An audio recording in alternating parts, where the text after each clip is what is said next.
menjadi ahli. Bahkan kami patut mempertanyakan status Pak Bambang Wijayanto itu sendiri. Ya, beliau itu kan tersangka, ya kan? P21 dilimpahkan ke kejaksaan, dideponir perkaranya. Status beliau itu lagi apa sekarang ini? Tersangka selamanya, seumur hidup tersangka. Karena tadi saya merasa keberatan, saya izin untuk mengundurkan diri ketika rekan saya Profesor Harits akan memberikan penjelasan. Nanti saya akan masuk lagi di saksi ahli yang lainnya. Silakan. Sebagai konsistensi dari sikap saya. Terima kasih. Ya. Majelis yang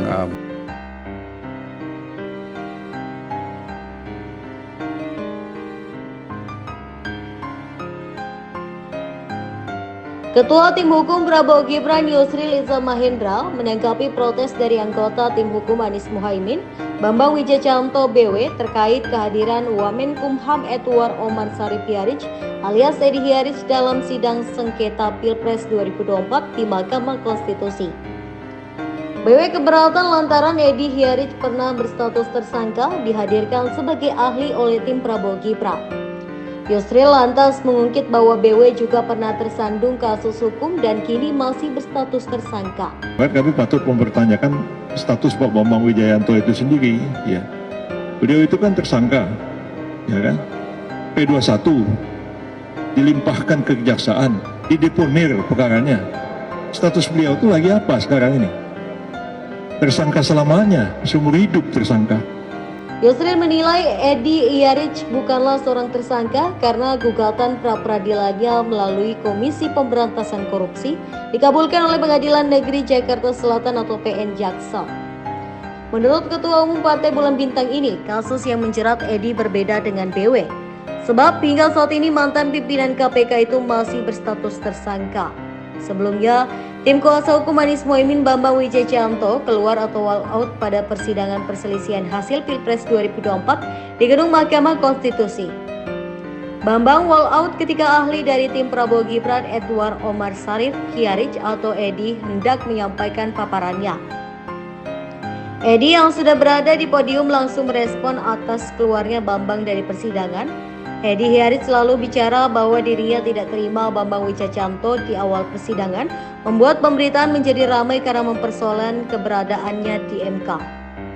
Namun di sini Edi menjelaskan bahwa sprindik yang dimaksud adalah sprindik umum dengan melihat perkembangan kasus. pada saat itu Ali Fikri juru bicara mengatakan akan menerbitkan sprindik umum dengan melihat perkembangan kasus. Dan yang kedua, status saya sebagai tersangka sudah saya challenge di Pengadilan Negeri Jakarta Selatan dan putusan tanggal 30 membatalkan status saya sebagai tersangka. Jadi saya berbeda dengan saudara Bambang Wijayanto yang ketika ditetapkan sebagai tersangka, dia tidak men-challenge tapi mengharapkan balas kasihannya Jaksa Agung untuk memberikan deponer. Terima kasih. Majelis Mahkamah Konstitusi yang saya muliakan, para kuasa hukum paslon 01 dan paslon Pak Edi, ini Prof, izin dari kampusnya belum ada ya? Kami tidak mengajukan izin, jadi memang langsung ke sini. Surat tugas kalau Ya. ingin Dimulai dengan banyak sekali perdebatan, protes, bahkan walk out dari persidangan. Sesuatu yang luar biasa, dan itu menunjukkan bahwa mereka yang kami hadirkan di persidangan ini semuanya berkualitas dan mengundang perdebatan sangat panjang dan juga menarik minat para hakim untuk bertanya dan ikut berdiskusi dengan ahli yang kami hadirkan di persidangan ini. Hal seperti itu tidak terjadi dalam sidang-sidang sebelumnya.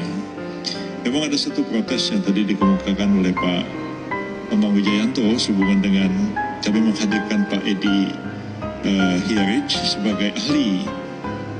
Kita tahu bahwa Pak Edi itu sudah pernah dinyatakan tersangka dan kemudian beliau mengajukan perlawanan ke pengadilan dan pra-peradilan, dan pra-peradilannya menang, dikabulkan, dia nggak tersangka lagi. Dan sekarang ini katanya mau menetapkan tersangka lagi, kan belum.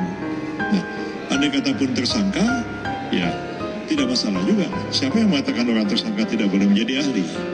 Bahkan kami patut mempertanyakan status Pak Bambang Wijayanto itu sendiri. Ya, beliau itu kan tersangka, ya kan? P21 dilimpahkan ke kejaksaan, dideponir perkaranya. Status beliau itu lagi apa sekarang ini? Tersangka selamanya, seumur hidup tersangka. Dan bisa dibuka kembali juga. Kalau orang di SP3 itu close. Orang dikalahkan melalui dimenangkan pra peradilannya close. Orang ini tersangka cuman di dep, tahu nggak di dep? Simpan begini, tidak dimajukan ke pengadilan. Sampai kapan pun dia tersangka? Oh jangan. Jadi saya heran ya, orang itu suka menyalah-nyalahkan orang tapi nggak melihat pada dirinya sendiri. Tapi kami sih toleran aja, kami biarin aja selama ini. Saya nggak pernah protes Pak Bambang Wijayanto. Saya tahu status beliau seperti itu, selama ini saya juga nggak pernah komplain. Mau datang ke pengadilan, ya udah kita ladenin aja di pengadilan.